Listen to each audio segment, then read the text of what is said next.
بھی لاؤڈ بولو بیٹا. السلام علیکم، میرا نام ہے رضیہ سلطانہ. میں اپنے پاپا کو بتانا چاہتی ہوں، مودی میرے پاپا کو مارنا چاہتے ہیں. She's are innocent. India is planning to hang my papa. My papa Yasin Malik is Lion of Kashmir. My papa is Kashmiri. That's why India wants to kill him. UN Secretary General, save my papa. اپنے بھائی ریاض پیرزادہ صاحب کی جنگیں، لاکھوں لوگ چلے گئے، مشرقی پاکستان علیحدہ ہو گیا.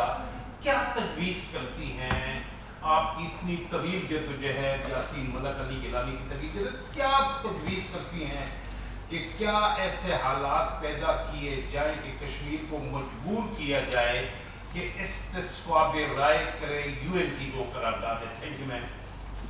دیکھیں اس وقت سب سے جو ارجنٹ ضرورت ہے وہ ہے کہ یونائٹڈ نیشنز کی طرف سے ایک کشمیر انوائے نامینیٹ کرایا جائے، جس طریقے سے پیلسٹائن کے لیے کیا گیا، جس طرح کے اور بھی بہت سے مسئلے. اب اس وقت یوکرین کا مسئلہ چل رہا ہے، مگر بات یہ ساری کی ساری آتی ہے کہ اس کو یہ ایک نیوکلیئر فلیش پوائنٹ ہے، اور جو خطے کی نیبرنگ کنٹریز ہیں ان کو انگیج کیا جائے، کیونکہ وہ آلریڈی اس کے ہندوتوا کے نیریٹو سے بہت سخت اریٹیٹڈ ہیں، کیونکہ بہت بڑا سیکیورٹی رسک ہے جو نیوکلیئر کمانڈ ایک فیشسٹ کے ہاتھ میں ہے جو کچھ بھی کر سکتا ہے. اور ہر دم ان کی گورنمنٹ، ان کی رجیم کی طرف سے تھریٹس آتی رہتی ہیں کہ ہم نے مقبوضہ کشمیر سے ہم نے آزاد کشمیر کی طرف جانا ہے. تو یہ ایک بہت بڑا ایک نیوکلیئر اس کے سائیڈ امپیکٹس ہو سکتے ہیں جو کہ ہمیں دنیا کو بتانے چاہیے کہ اگر ہم نے دنیا کا انٹرسٹ انگیج کرنا ہے، اگر کشمیریوں کو انسان سمجھا ہی نہیں جاتا ہے یا وہاں پہ وہ سیکنڈ ڈگری سٹیزنز ہیں، اس دنیا کے گلوبل سٹیزنز ہیں، تو at least on grounds of security and piece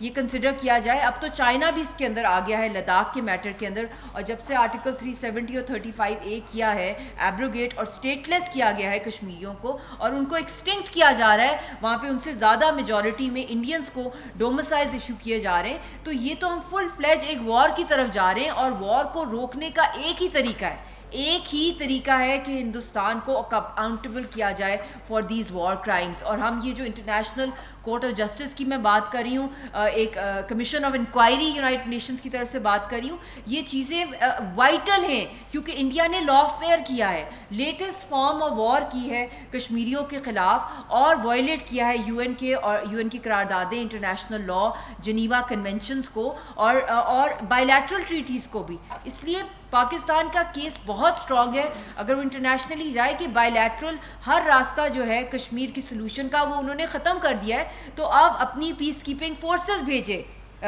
United nations وہاں پہ، اور لوگوں کی زندگیوں کو بچانے کے لیے وہاں پہ air dropping of food supplies کی جائیں، میڈیسن سپلائز کی جائیں.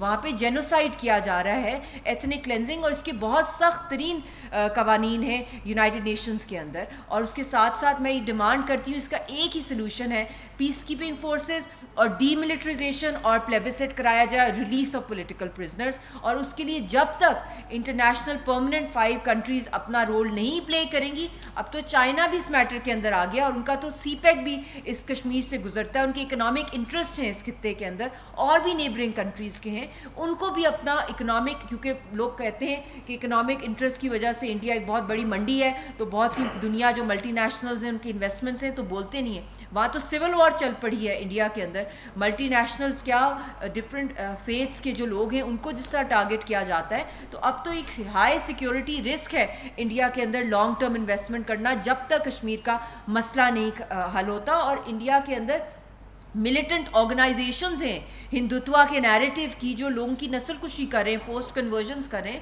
تو یہ خود ٹیررزم جو ہے سب سے بڑا جو ہے پریچر ہے ٹیررزم کا، اور جو کشمیری قوم پہ دنیا کی سب سے بڑی اسٹیٹ اسپانسر ٹیررزم کر رہا ہے. اور سلوشن کے اندر سب سے مین رول ہے سروائیول آف کشمیری لیڈرشپ. اگر ان کا سروائیول نہیں ہوا